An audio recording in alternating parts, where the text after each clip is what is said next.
Et Carolina Sada-Guzman pour m'avoir convié pour parler de ce sujet qui est au cœur de mes recherches. Et je remercie aussi Victoria, que je vois là dans le chat, d'avoir bien voulu échanger avec moi. Je suis désolé de cette contrainte. Alors, le projet chilien qui est en débat aujourd'hui consacrait en effet une notion nouvelle, celle de bien commun environnemental. Et c'est, à mon sens, la première fois qu'une telle notion tente une percée dans le monde du droit. Et c'est la seconde fois, à ma connaissance encore, qu'une notion plus globale de bien commun tente de, de connaître une tentative de consécration juridique. Et à chaque fois, ce sont des échecs. Alors, avec vous ici, je vais étudier article après article, ce qui va donner un côté un peu 19e, enseignement du 19e siècle à mon exposé, mais article après article, cette disposition, à savoir l'article 134, c'est la raison pour laquelle j'ai fait un PowerPoint dans lequel j'ai traduit les principales dispositions. Si d'ailleurs vous avez des commentaires sur ma traduction, n'hésitez pas, évidemment. Alors, le premier alinéa nous dit « Les biens communs naturels sont des éléments ou des composants de la nature sur lesquels l'État a un devoir spécial de garde afin de garantir les droits de la nature et l'intérêt des générations actuelles et futures. » Alors, ce premier alinéa commence fort à mon sens. Comme je l'avais déjà relevé dans un bref commentaire que j'avais rédigé sur la personnalité juridique attribuée à Marménor en Espagne, il est très intéressant, je trouve, de voir la garde, l'idée de garde, faire un retour en droit pour réorganiser les rapports de l'État au bien commun. Dans le monde de common law, en revanche, cette idée est toujours bien ancrée, que l'État n'est qu'un trustee des biens du domaine public. C'est la règle un petit peu partout et c'est même consacré dans plusieurs constitutions de certains États américains. Cette règle, qui est issue du common law, a perdu de son autorité en Angleterre. En tout cas, elle n'est plus utilisée et la notion de trust n'a plus de portée juridique en contentieux, même si elle est toujours utilisée pour désigner certains services publics. On pense par exemple au National Trust ou au BBC Trust. C'est bien l'idée pour un service public aussi, comme pour un bien, que eh bien, la personne, publique ou privée d'ailleurs, n'est que le gardien de ce service ou de ce bien. On retrouve la notion de trust, de garde aux États-Unis, et c'est l'activisme environnemental en réalité qui lui a redonné ses lettres de noblesse dans les années 60 avec un article très important de Joseph Sachs, mais aussi dans le livre qui est désormais très connu en France de Christopher Stone, Do Trees Have Standing? On retrouve cette notion au Canada, en Inde, au Pakistan, aux Philippines, en Ouganda, au Kenya, en Afrique du Sud, entre autres, et on la retrouve en Espagne dans le projet Marménor. Avec la garde ou avec le trust, l'idée c'est bien que le gardien n'est pas le propriétaire, mais simplement le gardien pour un bénéficiaire, pour que le bénéficiaire puisse entièrement jouir des utilités du bien. Alors, on sait qu'en France, cette façon de considérer le rapport de l'État au domaine public était présent en doctrine au XIXe siècle et a laissé progressivement la place à l'idée de propriété du domaine. Et c'est qu'à partir des années 80, la décision de privatisation est dans le Code général que l'idée de propriété a finalement gagné.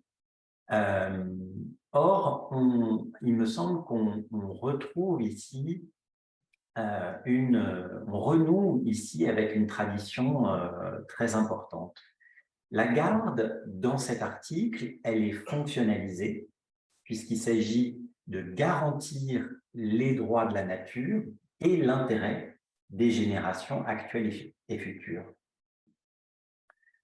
On voit l'écriture très restrictive de cet article et des fonctions de la garde, finalement. Il me semble que certains problèmes peuvent émerger. D'une part, quid des autres intérêts? Ce n'est pas qu'un problème chilien d'ailleurs, hein. La multiplication des objectifs dans la gestion du domaine en France, puisque même le droit de la concurrence a fait son entrée depuis l'arrêt Société EDA, est un problème puisque finalement l'administration fait ce qu'elle veut. On peut cependant imaginer finalement que cette rédaction engendre une hiérarchisation des objectifs de la gestion de ces biens avec des objectifs finalement d'intérêt supérieur. On retrouve d'ailleurs cette idée de hiérarchisation des intérêts très présente en droit administratif italien. Mais je n'ai pas le temps de rentrer dans les détails. Et par ailleurs, un problème évidemment apparaît, c'est que c'est l'État qui doit énoncer ses intérêts et donc ça n'élimine pas le problème de capture possible de ces intérêts par l'État. Et enfin, si l'État est gardien de la hiérarchisation de ses intérêts, il est difficile en réalité, et c'est le début de ma conclusion, c'est qu'il est difficile en réalité de parler véritablement de commun. L'article en question, 134, n'institue pas de communauté. Et c'est peut-être son défaut essentiel. On n'a donc pas de définition du bien commun naturel. On le voit bien dans ce premier, ce numéro 1. C'est pourquoi l'article 2 procède par énumération. Alors, je vous le mets, voilà. L'article 2 nous dit « La mer territoriale et ses fonds marins, les plages, les eaux, les glaciers et les zones humides sont des biens communs naturels. Les champs géothermiques, l'air et l'atmosphère, les hautes montagnes, les zones protégées et les forêts indigènes, le sous-sol et tout élément que la Constitution et la loi aura qualifié ainsi. » Donc une énumération et une énumération ouverte, puisque la Constitution ou la loi peuvent continuer cette liste. On a donc une énumération et pas une définition, ce qui est probablement la faiblesse de la notion telle qu'elle est définie ici. On a une énumération de biens, de choses, au statut juridique très différent. Et finalement, c'est ça, me semble-t-il, l'intérêt du recours à cette nouvelle notion, qui est la notion de commun, non pas au sens strömien, mais pour trouver un terme qui transcende public et privé.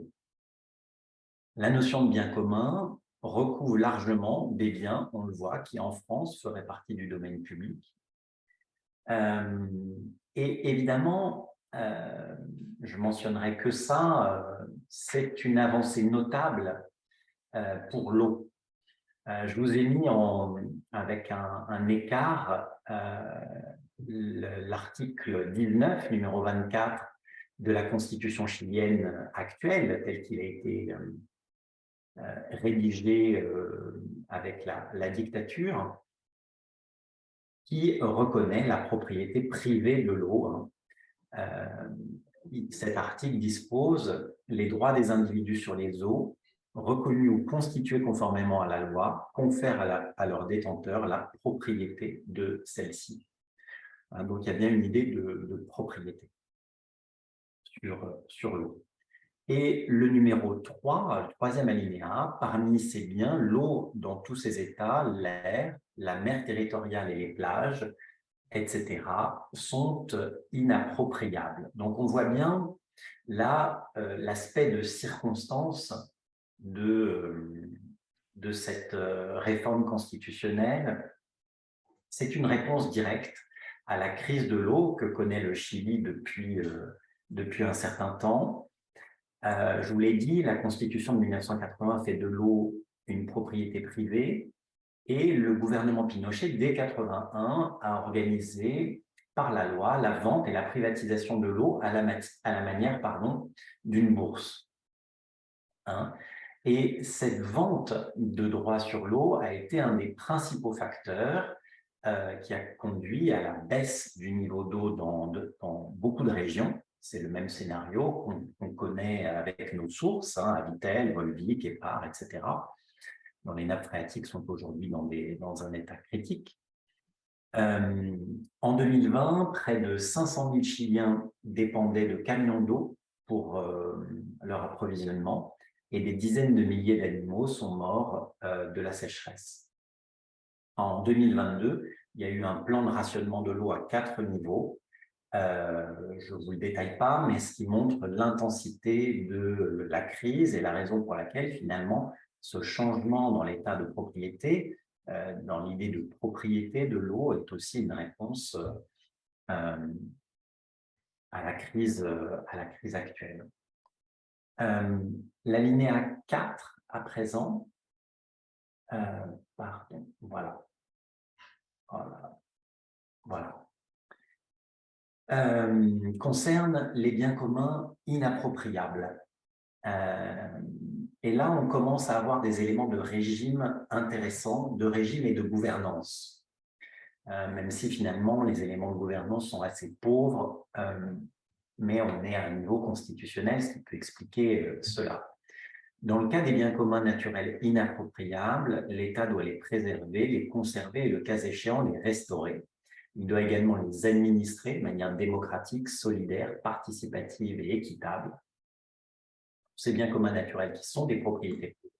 Le devoir de garde de l'État implique le pouvoir de réglementer leur utilisation et leur jouissance aux fins énoncées dans cet article. Donc, il y a énormément de choses dans cet article, qui est un article qui nous précise ici, et pour la première fois, le régime. On a deux branches. On a des biens communs naturels inappropriables publics et les biens propriétés privées. Donc, on a un régime on a un double régime, pardon. Dans le premier cas, c'est-à-dire les biens communs naturels inappropriables qui relèvent de l'État, on a 3 obligations: préservation, conservation et restauration. Et on a là des éléments de gouvernance.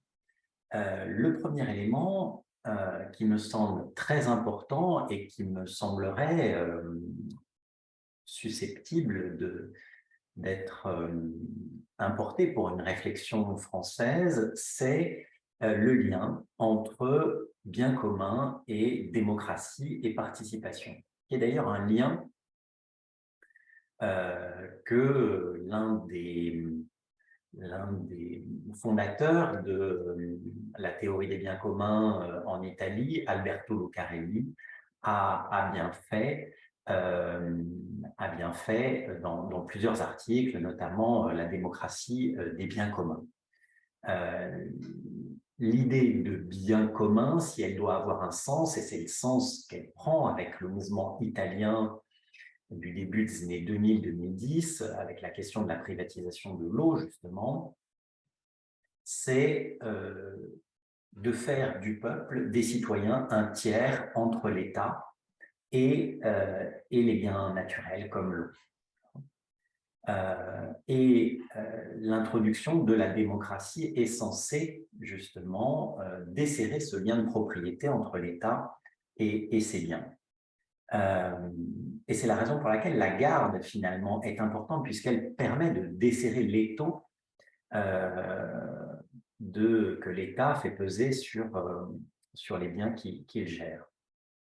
Et c'est la raison pour laquelle, dans le rapport sur l'échelle de communalité, dans un groupe autour de Judith Rochefeld, Gilles Martin et Marie Cornu, nous avions proposé le retour de la garde et des éléments de démocratie participative dans la gestion du domaine public. Et on signalera aussi l'idée de solidarité et de caractère équitable qui rentre dans la gestion de ces biens, qui fait un lien entre l'écologie et le social. D'ailleurs, il y a de plus en plus ces... comment s'appelle-t-il cet historien des idées passionnant qui essaye, dans La Cité écologique, essaye de faire un lien justement entre le solidarisme du 19e siècle, le mouvement solidariste et la crise écologique. Et on voit bien ici comme ce lien aussi est fait dans cet article 4, c'est-à-dire voilà, cette solidarité et évidemment l'attention que l'on doit à la nature. Et deuxième branche, les biens communs naturels, propriété privée, mais qui implique uniquement un pouvoir de réglementation. Alors c'est déjà important, hein, c'est quelque chose qui a été acquis, évidemment en France, aux États-Unis, par la jurisprudence, depuis longtemps, même si en France la fonction sociale de la propriété n'est toujours pas acceptée, ou en tout cas écrite noir sur blanc dans un quelconque document clair, à la différence des constitutions allemandes, italiennes ou espagnoles ou de quantité d'États d'Amérique latine. Donc ici, au Chili, ce devoir de garde permet un pouvoir de réglementation. Mais là, ça semble timide. Pourquoi ne pas imposer les mêmes obligations à l'État et aux personnes privées vis-à-vis des choses de la nature? Ou pourquoi ne pas imaginer des droits horizontaux, finalement? Pourquoi ne pas dire aussi que les personnes privées doivent préserver, conserver et restaurer les biens communs naturels dont elles ont la charge et qu'elles exploitent, évidemment, puisqu'il s'agit de ça. Donc peut-être dans la deuxième branche, une proposition qui est en retrait de ce qui devrait être nécessaire.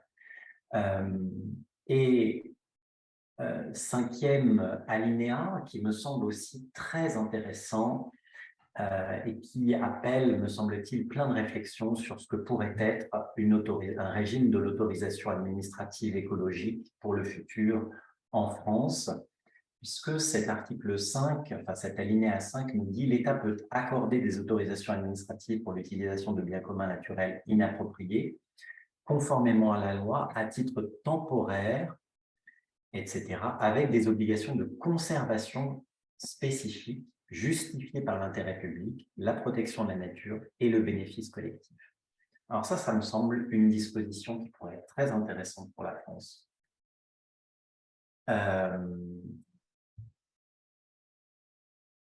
Parce que cet article, me semble-t-il, va dans le sens d'une écologisation de l'autorisation administrative. Mais certainement, on aurait pu aller plus loin en disant que le titulaire des autorisations ne peut pas épuiser la ressource, hein, même si ça semble implicite hein, dans ce que, puisque l'ensemble des objectifs, mais ces objectifs, dans la rédaction, ils incombent à l'État qui rédige l'autorisation et non pas au titulaire.